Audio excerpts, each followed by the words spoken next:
Sanibonani. Athi ke amaNazaretha namaKristu namaRoma. Athi amaRoma uMaria ukuza kwakhe emhlabeni wayezoba uNkulunkulu wamaRoma. Ingako kuthiwa uMaria ongcwele umama kaNkulunkulu umsangano niyawuzwa nani. Athi amaKristu uJesu wayezele ukuzoba uNkulunkulu wabo emhlabeni. Kodwa uzalwe uMaria uphuma esibelethweni umsangano nani niyawuzwa. Athi amaNazaretha uShembe uNkulunkulu wabo. Kodwa wazalwa waphila emhlabeni waze wafa umsangano nani niyawuzwa. Uthi ke umbuzo wami, ingabe noRadebe uNkulunkulu wamaXhosa yini? Angithi nithi uShembe uNkulunkulu wamaZulu. Ingabe noRadebe uNkulunkulu wamaXhosa yini? Ingabe uLhanyane uNkulunkulu wamaPedi yini? Ingabe uMndise uNkulunkulu walukuzana wamashangane ngoba gcwele amashangane kakhulu nabeSuthu yini?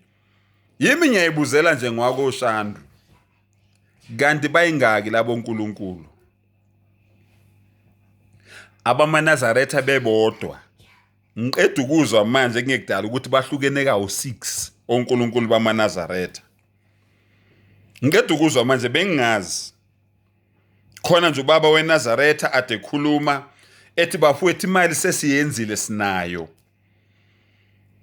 AmaNazaretha ala entendeni ezandla zethu. Kukhuluma lo baba. Uthi amaNazaretha la entendeni ezandla zethu.